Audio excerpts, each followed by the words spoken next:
እንደምን አደራችሁ ውድ የጌታ ቤተሰብ የቲክቶክ ተከታዮችም መልእክቴ የሚደርሳችሁ ሁላችሁም በእያላችሁበት የጌታ ሰላምና ጸጋ ይብዛላችሁ። ዛሬ እኔ በዚህ ሰዓት በዚህ ማለዳ ወደፊታችሁ የመጣሁበት ዋናው ዓላማ ስለ ናስ ቤተክርስቲያን በዚህ በደቡብ አፍሪካ በፑማላንጋ ፕሮቪንስ ስለምትገኘውና በመኑ ሰዓት ተዘግታ ስለምትገኝ ስለ ናስ ቤተክርስቲያን እኔ ከናንተ ጋር አብረን እንድንጸልይ በዚህ ማለዳ ወደፊታችሁ መጥቻለሁ። ዛሬ እንደጋጣሚ ያው ዝናብም በኃይለኛ እየዘነበ ስለሆነ እንደጋጣሚ ሱቄንም አልከፈትኩም፣ ቁጭ ብዬ ነው ውስጥ ያለሁት። በዚህ አጋጣሚ የጌታ መንፈስ ጸልይ አለኝና ነው ወደ እናንተ ወደፊታችሁ የመጣሁት። አብረን ብንጸልይ እናንተ አሜን ስትሉ ይሄን ጸሎት ሰምታችሁ ስትተባበሩ እግዚአብሔር ሆይ ይሄ የኔም ስምምነት ነው ይሁን ብለን ስንስማማ እግዚአብሔር ይሰማናል፣ የራሱን ፈቃድ ይገልጥልናል ማለት ነው። ጌታ ለዘላለም ይባረክ። እስኪ አብረን እንጸልይ። ያለና የነበርህ ለዘላለምም የምትኖር ቅዱስ አልፋና ኦሜጋ ፊተኛም ኋለኛም እልፍ አእላፋት ቅዱሳን መላእክት በፊትህ በዙሪያህ ቆመው ጌታ ሆይ በዙሪያህ እየበረሩ 6 ክንፍ ያላቸው በሁለት ክንፋቸው አይኖቻቸውን ሸፍነው ያንተን ክብር እንዲህ ፊት ለፊት መተያየትና ማየት ስለማይቻል በጣም ስለሚከብድ ያንተ ክብር በጣም ከፍተኛ ስለሆነ ከፍጥረታት ቁጥጥር ውጪ ስለሆነ እግዚአብሔር አምላክ በሁለቱ ክንፋቸው ደግሞ ጌታ ሆይ የእግሮቻቸውን ቅድስና እንኳን ካለማመናቸው የተነሳ ሸፍነው በሁለቱ ክንፋቸው ደግሞ እየበረሩ ቅዱስ ቅዱስ ቅዱስ እያሉልህ ቀንና ሌሊት ሳይኖራቸው ለሚያመልኩ ለአንተ በኢየሱስም ክብር ይሁንልህ። የእስራኤል ቅዱስ እግዚአብሔር ሆይ ክብር ላንተ ይሁን፣ ክብር ላንተ ይሁን። የኛ አምላክ አንተ ፈጣሪ ስለሆንክ፣ ቅዱስ ስለሆንክ፣ አምላክ ስለሆንክ፣ የፍጥረታት ሁሉ መስራች ስለሆንክ እግዚአብሔር አምላካችን ሆይ እጅግ አድርገን እናመሰግናለን። ምስጋና ላንተ ይሁን። ሰማይንም ምድርንም የምድርንም ዳርቻ ሁሉ ፈጥረሃል፣ የባህር ዓሦችንም ፈጥረሃል፣ የብሱንም ፈጥረሃል። አንተ ያልፈጠርከው ያላንተ በራሱ ፈቃድ የመጣ ምንም አይነት ፍጥረት የለም። በቃሌ ሲናገር ሁሉ በእርሱ ሆነ ተብሎ ተጽፏል። በኢየሱስ ክርስቶስ ስም ያንተን ሁሉን ቻይነት አምነን፣ ያንተን ጌትነት አምነን፣ ያንተን ቅድስና አምነን፣ ያንተን ሉዓላዊነት አምነን በኢየሱስ ክርስቶስ ስም በዚህ ሰዓት እናመሰግናለን። ምስጋና በፊት ይቅረብልን። የዘላለም አምላክ ቅዱስ እግዚአብሔር ሆይ አሁን በዚህ ሰዓት በዚህ ማለዳ አንድን ጸሎት ከኔና ከወገኖቼ ወደ አንተ እንዲቀርብ እነሆ ጌታ ሆይ አምላካችንና መድኃኒታችን ሆይ በኢየሱስ ክርስቶስ ስም አሁን በዚህ በደቡብ አፍሪካ በፑማላንጋ ፕሮቪንስ በምትገኘው በዚህ በናስ ቤተክርስቲያን ውስጥ የገባው ማንኛውም የዘንዶ ፕሮግራም፣ ማንኛውም የጨለማ ሴራ፣ ማንኛውም አይነት ጌታ ሆይ ምናልባት እኛ ላናቅ እንችላለን። ማንም የዛ የጉዳዩ ባለቤቶች የሚመስሉና ተብለው የሚጠሩ ሰዎች ምናልባት ላይገባቸው ይችላል። ነገር ግን ሰይጣን ወደ አእምሮአቸው ገብቶ ወደ ቤታቸው ገብቶ ወደ ህይወታቸው ገብቶ ወደ ትዳራቸው ገብቶ ወደ ቢዝነሳቸው ገብቶ ወደ አእምሮአቸው ወደ አስተሳሰባቸው ወደ አቆጣጠራቸው ገብቶ ወደ ካሌንደራቸው ወደ ውስጠኛው ፕሮግራሞቻቸው ገብቶ እያመሰቃቀለ እንደሆነ ስላልገባቸው ስላልተረዱ ስላልነቁ በማይነቃ እንቅልፍ ውስጥ ስለተገኙ እግዚአብሔር አምላክ በኢየሱስ ክርስቶስ ስም አሁን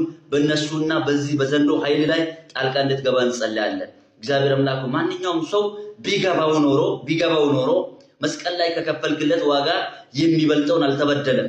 እኛ አንተን መስቀል ላይ እንድትሰቀል አንተን ከበደልንህ አንተን ካሳዘንህ ከዛ አይበልጥም። እኔን ወገኔ የሚያሳዝነኝ እኔን ባልንጀራዬ የሚያሳዝነኝ ማንኛውም አይነት የሚበድለኝም ማንኛውም አይነት በደል እኔ አንተን ከበደልኩ አይበልጥም። ጌታ ሆይ እኔ አንተን በብዙ በድዬ ነበር፣ ነገር ግን ይቅር አልከኝ።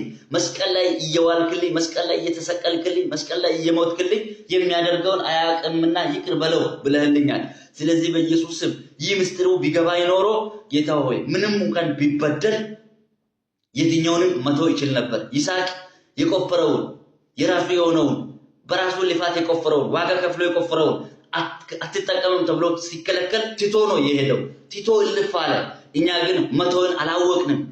መተውን አላወቅንም። ትህትና በእኛ ውስጥ የለም። ከዚህ የተነሳ ዘንዶኛን ተቆጣጥሮናል። እችን ቤተክርስቲያን በብዙ እያጠቃት ነው፣ በብዙ ጌታው እያሳዘናት ነው፣ እያመሰቃቀላት ነው። አሁን ለዚህ ቸርች በኢየሱስ አንተ እንድትነሳላት ጸልያለሁ። ስለሰማኝ ተመስገን። የጨለማ ፕሮግራም ፈጽሞ ይፍረስ። እግዚአብሔር አምላክ በወጣቱ ላይ የገባው፣ በአዋቂው ላይ የገባው፣ በሕፃኑ ላይ የገባው፣ በሴቶች በወንዶች ላይ የገባው፣ መሪዎችን በመሪዎች ውስጥ የገባው፣ በፓስተሮች ውስጥ የገባው፣ በአገልጋዮች ውስጥ የገባው በኢየሱስ ክርስቶስ የጨለማ ፕሮግራም ማንኛውም አይነት የዘንዶ ሴራ በኢየሱስ ክርስቶስ ትንሣኤ ጉልበት የተመታ ይሁን፣ የተመታ ይሁን፣ የተመታ ይሁን። እግዚአብሔር አምላካችን ሆይ በአንተ ስም የሚኖሩ ሰዎች የሚተዉ ናቸው። ተው የተባሉትን የሚተዉ ናቸው። እግዚአብሔር አምላክ ሆይ ትህትናን ከውስጣቸው የበላ ክፉ በኢየሱስ ስም የተቀጣ ይሁን፣ የተቀጣ ይሁን፣ የተቀጣ ይሁን፣ የተቀጣ ይሁን። አሁን ስለ ናስ ቤተክርስቲያን ብቻ አይደለም ጌታው፣ በብዙ ቤተክርስቲያናት ውስጥ ልክ እንደ ናስ ግልጽ ባይሆንም ብዙ ቤተክርስቲያናት እንደዚህ ተበልቶ እንደሚገኝ መንፈስ ቅዱስ ታሳስበኛለህ። ስለዚህ በኢየሱስ ክርስቶስም ከእያንዳንዱ ቤተክርስቲያን ውስጥ ጌታው ስር ሰዶ የገባው ማንኛውም አይነት የጥልቅ ኃይል በኢየሱስ ስም የተነቀለ እንደሆነ ጸልያለሁ። ቤተክርስቲያኒቱ በደም የተዋጀች ናት። ስለዚህ በኢየሱስ ስም እንድትጋደልላት ጌታ ሆይ በኢየሱስ ክርስቶስ ስም እንድትታደጋት በኢየሱስ ስም ይገድሃልና እንድትነሳላት ጸልያለሁ። ስለሰማን ተመስገን። በደላችንን የሁላችንንም አንተ ይቅር በለን። እግዚአብሔር አምላካችንና መድኃኒታችን ሆይ አንድ ጥሩ ዜና፣ መልካም ዜና ትህትና እዛ ቸርች ተገኘ የሚባል ዜና ሰው እኔ በድያለሁ የሚለው እንደ ዮናስ እኔ ነኝ ጥፋተኛ ብሎ ራሱን የሚገልጽ ሰው ተገኘ የሚባለውን መልካም ዜና እንድታሰማን በኢየሱስ ስም እንጸልያለን። በዚህ ሁኔታ ምክንያት የተደሰቱ ጠላቶች፣ የተደሰቱ የሳቁ ጠላቶች በኢየሱስ ስም ለተራ ይደፈኑ፣ ይራቁ። ስለሰማን ተመስገን። አትለየን። ሁሉን በምትችለው በሕያው እግዚአብሔር ልጅ በኢየሱስ ክርስቶስ ስም አሜን። እግዚአብሔር አምላካችን ለዘላለም የተባረከ ይሁን። ወዳጆቼ ለምን እንደጸለይን ታውቃላችሁ? እንድታስታውሱልኝ የምፈልገው ነገር አንድ ጊዜ እግዚአብሔር እስራኤላውያንን ይመራቸው ነበረ። እንግዲህ በሳሙኤል መልእክት ላይ በሳሙኤል መጽሐፍ ላይ ሄዳችሁ ስታነቡት የምታገኙት መረጃ ነውና የእግዚአብሔር አመራር በጣም የሚመች ነበር። ተመችቷቸው ይመራቸው ነበር። ያንን በሚዋጉበት አጋጣሚ ድል ይሰጣቸው ነበር። በሚሄዱበት አቅጣጫ ሁሉ ክብሩን ይገልጥላቸው ነበር። ነገር ግን ከዕለታት አንድ ጊዜ እነሱ የእግዚአብሔር ምሪት ሰለቻቸው መሰለኝ። ሳሙኤልን እግዚአብሔር ይጠቁመው ነበር፣ መንገድ ያሳየው ነበር። በሳሙኤል አማካይነት እስራኤል በእግዚአብሔር ይመራ ነበርና በዓለም መንግስታት አይተው ቀኑ። የዓለምን መንግስታት አይተው እነሱ ቀኑና ለእኛም ለእስራኤላውያን መንግስት ይቋቋምልን፣ ከፊታችን የሚወጣ መንግስት ያስፈልገናል ብሎ ሳሙኤል ላይ በቃ ሳሙኤልን ወተወቱት።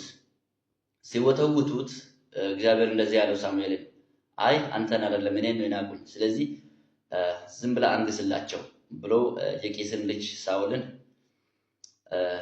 የጠፋችውን አህያይቱን ሊፈልግ በሄደበት ከአንዱ ጎበዝ ጋር በሄዱበት ተገናኙና በቤቴል ቀባው። ካስነሳላቸው በኋላ ሳሙኤል ገና ብዙም ሳይሄድ ብዙም ሳያገለግል ማለቴ ሳውል ብዙም ሳይመራቸው ብዙም እንትን ሳይሉ አማሌቃውያንን ውጊያ ባካሄዱ ጊዜ ፈጽመህና ጨርሰህ አጥፋልኝ ብሎ እግዚአብሔር አዞት ነበር። የእግዚአብሔርን ትእዛዝ ተላልፎ መጣ። ፕሮግራሞቹ ሁሉ እየተበላሹ መጡ። ከድሮ በጣም እየተቀየረ ሌላ ነገር እየሆነ መጣ።